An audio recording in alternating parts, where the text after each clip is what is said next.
સાધન આપણે વાપરવાનું હોય, સાધન આપણને વાપરે ને. પણ અત્યારે તો આપણે શું કરી રહ્યા છે? મન કેમ આપણે કરી રહ્યા છે? અને એટલા માટે એ આપણને સમજાવવામાં આવ્યું છે કે મન પણ શું છે? મન અને 5 જ્ઞાનેન્દ્રિયો એ મનોમય કોષ. આત્મા પછી કહે છે વિજ્ઞાનમય કોષ. બુદ્ધિશ્ચ જ્ઞાનેન્દ્રિય પંચકમ મિલિત્વા યો ભવતિ સ વિજ્ઞાનમય કોષ. બુદ્ધિ અને 5 જ્ઞાનેન્દ્રિયો મળીને જે બને છે એને શું કહેવામાં આવે છે? વિજ્ઞાનમય કોષ. વિજ્ઞાનમય કોષ એટલે જ્ઞાન જ્યાં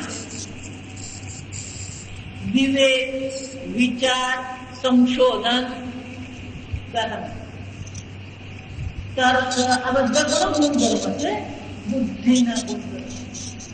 નવું સંશોધન કરવું, તર્ક કરવો, વિચાર કરવો, વિવેક કરવો, સંશોધન, આ બધી વસ્તુ કોનો ગુણધર્મ થાય? બુદ્ધિનો ગુણધર્મ. પણ એને પણ શાની જરૂર પડે? 5 જ્ઞાનેન્દ્રિયોની જરૂર પડે. આ બે મળીને શું બનાવે છે? વિજ્ઞાનમય કોષ. બુદ્ધિ. આ બુદ્ધિના જ્ઞાન પર આપણું નિયંત્રણ નથી. ગીતામાં ભગવાન એટલા માટે કહે છે મત્ત સ્મૃતિ અપોહનમ છે. અર્જુન, આ જ્ઞાન મારે કારણે છે, સ્મૃતિ મારે કારણે છે, અને ભૂલી જવું પણ કોને કારણે? ભૂલી જવું કીધું બહુ સારું થયું. એનો અર્થ હવે કે આ ભૂલી જાઓ તમારે ચિંતા નહીં કરવાની. શું છે?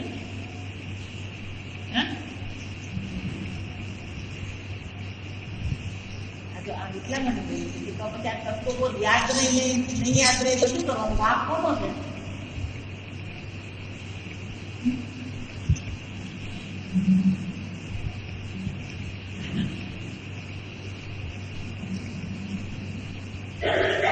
બુદ્ધિ પણ કોને ભરોસે ચાલે? ક્યાં તો મન પર બહુ ભરોસો, ક્યાં તો બુદ્ધિ પર ભરોસો. મળા જ એવું કે આ બુદ્ધિ પર તમે જે ભરોસો કરો છો, તમારા જ્ઞાન પર તમે જે ભરોસો કરો છો, તમે જેને જ્ઞાન કહો છો, તમે જેને બુદ્ધિ કહો છો ને, એ મગજની એક નસમાં જ છે. કે જરાક જો મગજની નસમાં એક નાનો અમસ્તો પર શું છે, આ જેને થાય ને એને જ ખબર પડે. લોહી ગંઠાઈ જાય અને નસમાં જો એ ફસાઈ ગયું લોહીનો ગાંઠ, તો શું થાય? બોલવાનું બંધ થઈ જાય, વિચારવાનું બંધ થઈ જાય, ખાવા પીવાનું શું થઈ જાય? એમાં ઋષિકેશમાં સ્વામીજી સુધાર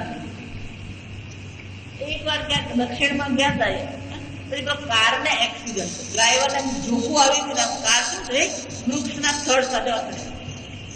સ્વામીજી પાછળ બેઠા એમને આંચકો લાગી ગયો અને માથું એમનું શું છે પેલા દરવાજા સાથે શું છે અથડાય.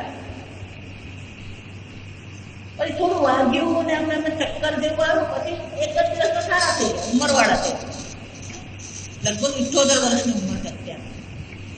5-6 વર્ષ પહેલાની વાત.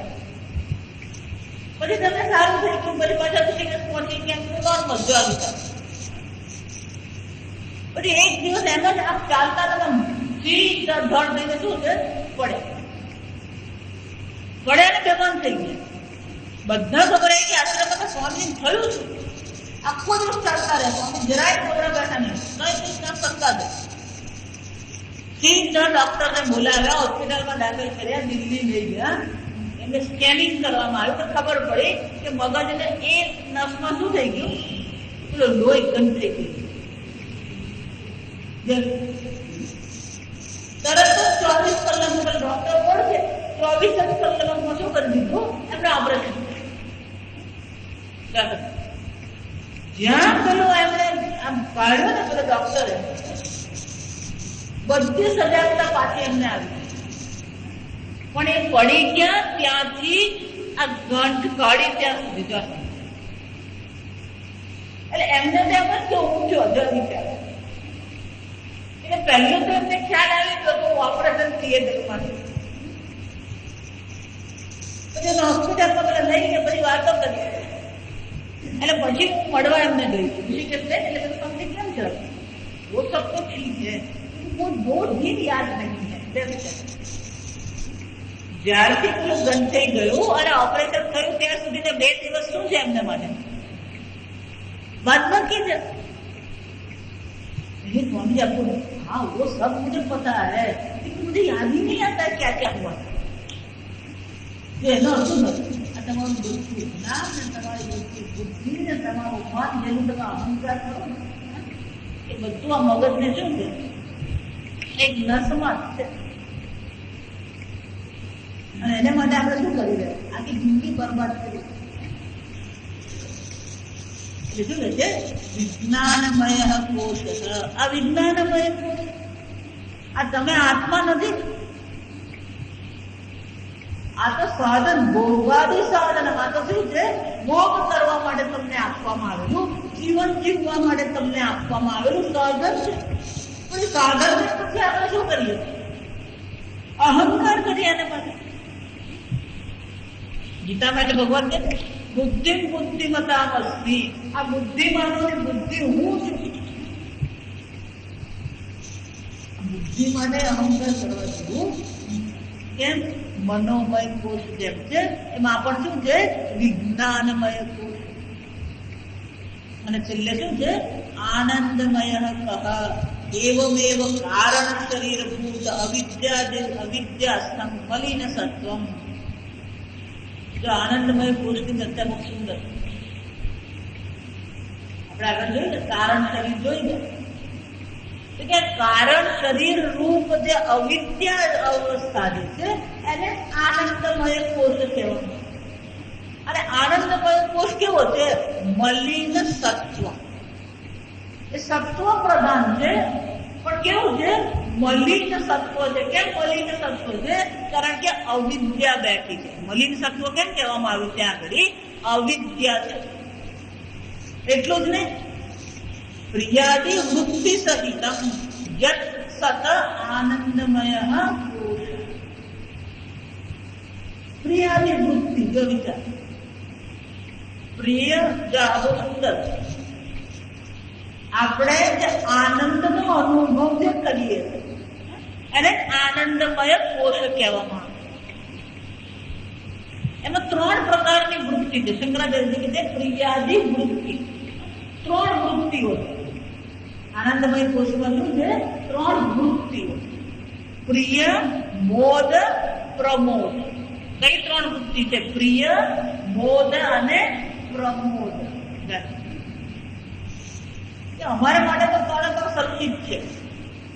3 માં આનંદની માત્રા વધઘટ છે. જો હું તમને સમજાવું, દ્રષ્ટાંત આપું ને એટલે તરત ખ્યાલ આવે. બજારમાં આપણે જઈ રહ્યા છીએ, આપણને કાજુ કતરી બહુ ભાવે છે. કાજુ કતરી બજારમાં જોઈએ અને મનમાં જે આનંદનો ભાવ આવે ને એને પ્રિય વૃત્તિ કહેવાય.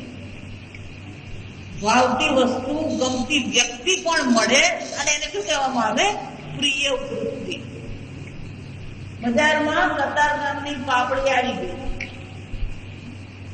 આ સાંભળીએ મનમાં જે આનંદ આવે એને શું કહેવામાં આવે? પ્રિય વૃત્તિ કહેવાય. પણ હજી કાજુ કતરી કે કતાર નામની પાપડી ક્યાં ગળી છે? બજારમાં.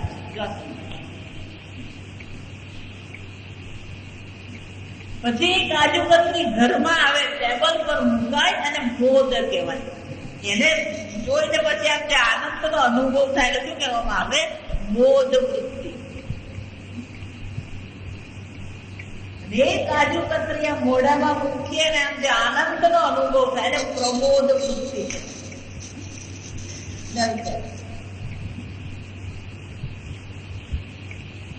પ્રિય વસ્તુ જોવી કે જાણવી એને પ્રિય કહેવાય. એને પ્રાપ્ત કરવું મોદ કહેવાય. એનો અનુભવ કરવો શું કહેવાય? પ્રમોદ કહેવાય.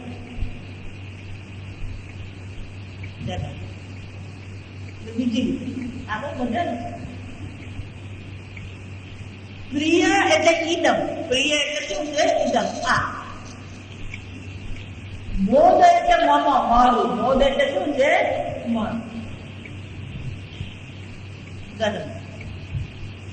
આપણે આપણું જીવન આમાં જ ચાલે, આમાં જ ચાલે. તો આખું જીવન આ રીતે પસાર થાય. મોદ એટલે શું છે? એને મારું બનાવવું, મમ. એને ભોગવવું એટલે અહમ કરવું. એ જ્યાં સુધી બહાર હોય ને ત્યાં સુધી આમ શું છે? પણ જ્યાં એને આપણે અનુભવીએ અને પછી જે આનંદનો અનુભવ થાય ને શું કહેવામાં આવે? પ્રમોદ છે. આપણે આટલી ઊંધી યાદ ચાલે. ઇદમ મમ ને અહમ. ઇદમ મમ ને અહમ. સાડી જોઈ પ્રિય, સાડી લઈ આવ્યા બોધ, સાડી પહેરી શું કહેવાય?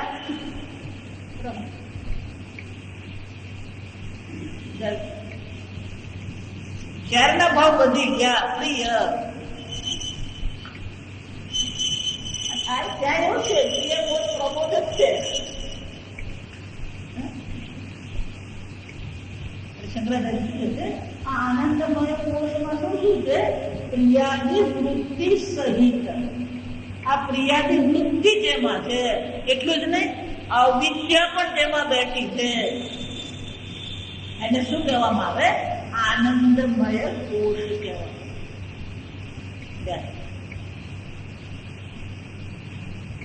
અને આનંદમય કોષ કેવો છે?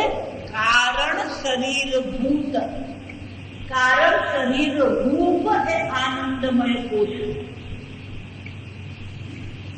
અવસ્થાની દ્રષ્ટિએ વિચાર.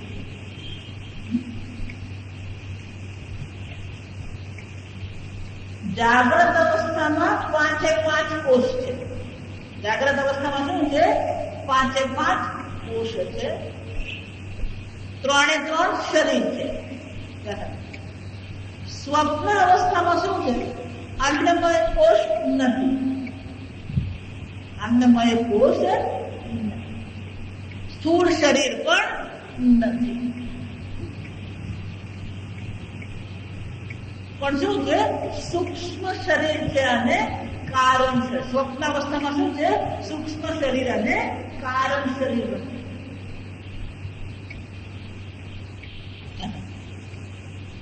અને સુષુપ્તિ અવસ્થામાં શું છે? કારણ શરીર માત્ર છે અથવા આનંદમય માત્ર. સૂક્ષ્મ શરીર એટલે શું થાય? અન્નમય કોષ એટલે સ્થૂળ શરીર, પ્રાણમય, મનોમય અને વિજ્ઞાનમય 3 મળીને શું બનાવે? સૂક્ષ્મ શરીર બનાવે. કારણ કે સૂક્ષ્મ શરીરમાં શું આવ્યું? સૂક્ષ્મ શરીર શાનું બનેલું? 5 કર્મેન્દ્રિય, 5 પ્રાણ, 5 જ્ઞાનેન્દ્રિય, મન અને બુદ્ધિ. આ 17 વસ્તુ, 17 કલાભિ. આ 17 કલાઓનું અવયવોનું બનેલું સૂક્ષ્મ શરીર. તો અન્નમય કોષ એટલે સ્થૂળ શરીર છે. પ્રાણમય, મનોમય અને વિજ્ઞાનમય 3 કોષ મળીને શું બનાવે? સૂક્ષ્મ શરીર. સુષુપ્તિ અવસ્થામાં શું થાય છે? સ્થૂળ શરીર પણ નથી, સૂક્ષ્મ શરીર પણ અવ્યક્ત અવસ્થામાં છે. એટલે કે અન્નમય કોષ, પ્રાણમય નથી. એમની બોલે પ્રાણ ચાલતા ગરબડ નીકળે. ફક્ત ભૂખ તરસ નથી. ત્યાં શું છે? ભૂખ તરસ. મનોમય અને વિજ્ઞાનમય કોષ પણ ત્યાં શાંત થઈ ગયા. તો ત્યાં કારણ શરીર અને આનંદમય કોષ બંને એક જ છે. કારણ શરીર રૂપ જે છે એને આનંદમય કોષ કહેવામાં આવે. તો સુષુપ્તિમાં શું છે? માત્ર ને માત્ર આનંદમય કોષ છે.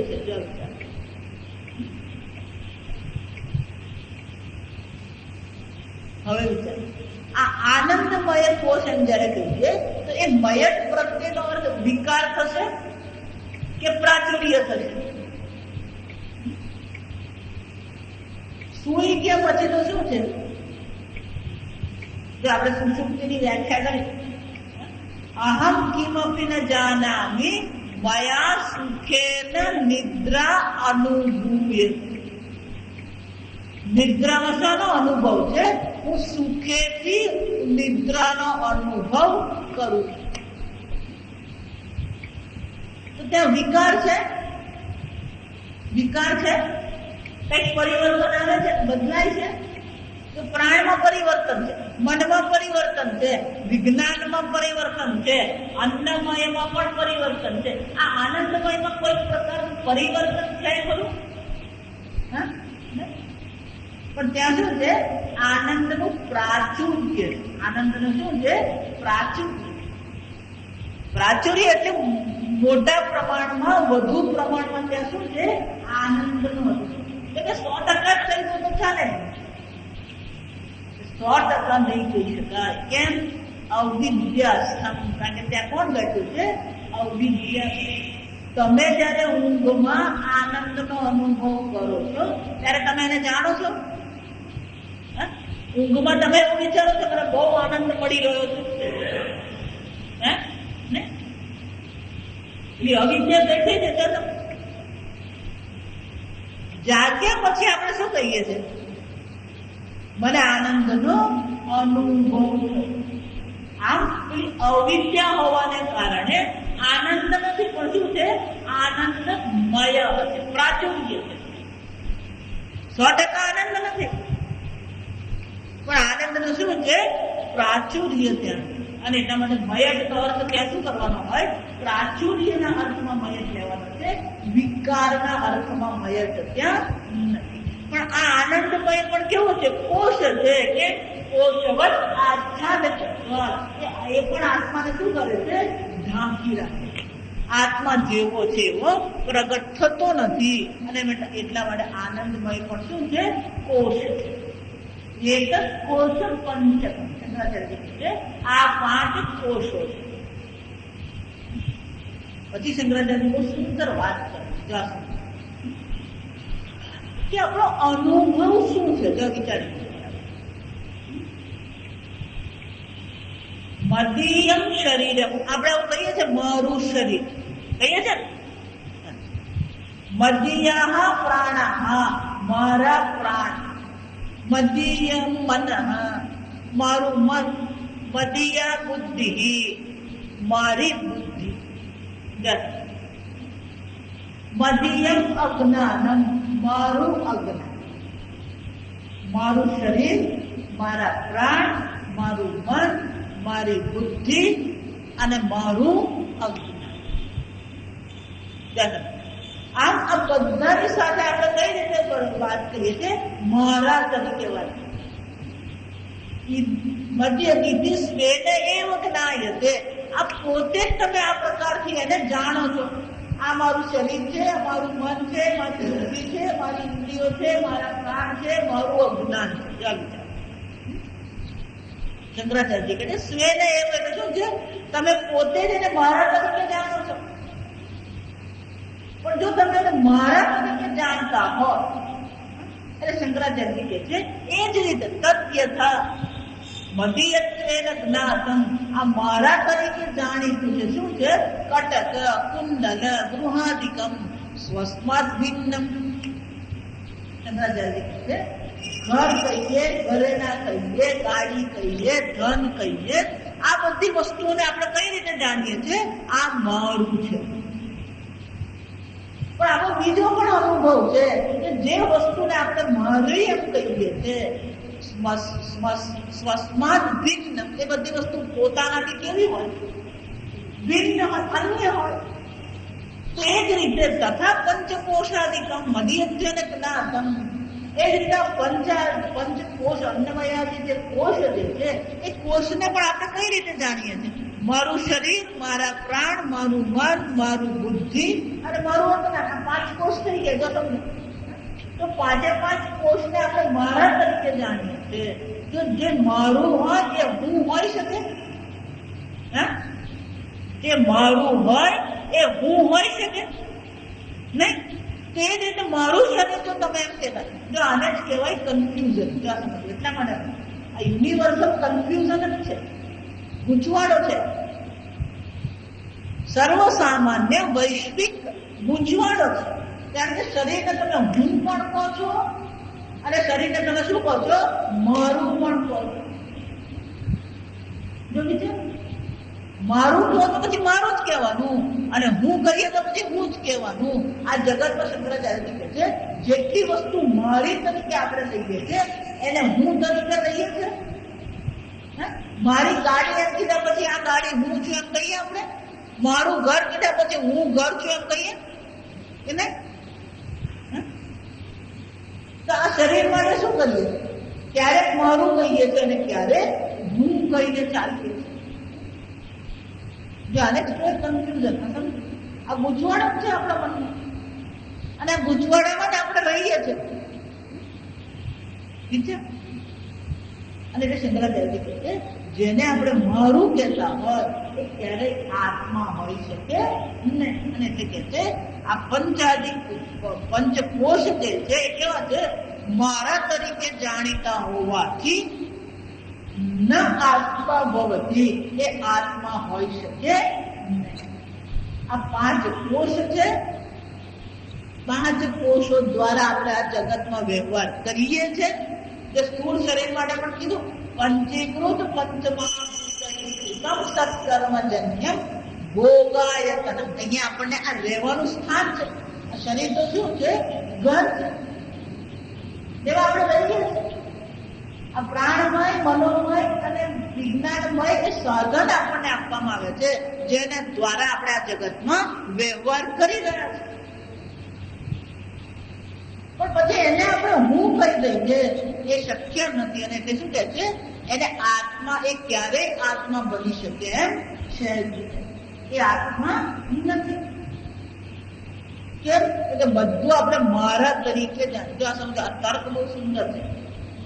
જેને મારું કહીએ ને આપણે, એ ક્યારેય આત્મા હોય છે. કેમ? સ્વસ્માત ભિન્ન. આપણે કઈ રીતે જાણીએ છીએ? પોતાનાથી ભિન્ન તરીકે જાણીએ. અને એટલા માટે આ 5 કોષ પણ આત્મા નથી. સ્થૂળ સૂક્ષ્મ કારણ શરીર આત્મા નથી.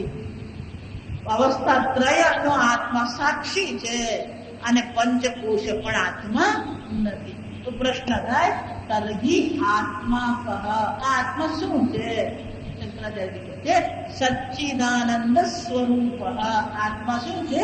સચ્ચિદાનંદ સ્વરૂપ છે. આપણે એ આવતીકાલે. ઓમ સ્વસ્તિ પ્રજાભ્ય પરિપાલયન્તાં ન્યાયેન માર્ગેણ મહિં મહિષાઃ ગોબ્રાહ્મણેભ્યો શુભમસ્તુ નિત્યં લોકાઃ સમસ્તા સુખિનો ભવन्तુ. કાલે વર્ષતુ પર્જન્યઃ પૃથ્વી તસ્ય કાલિની દેશોऽયં શોભરહિતઃ બ્રાહ્મણાः સन्तુ નિર્ભયાः. ઓમ સર્વેષાં સ્વસ્તિર્ભવતુ સર્વેષાં શાન્તિર્ભવતુ સર્વેષાં પૂર્ણં ભવતુ સર્વેષાં મંગળં ભવતુ સર્વે ભવन्तુ સુખિનઃ સર્વે સन्तુ નિરામયાઃ સર્વે ભદ્રાણિ પશ્યन्तુ મા કશ્ચિत् દુઃખભાગ્ ભવેत्. અસતો મા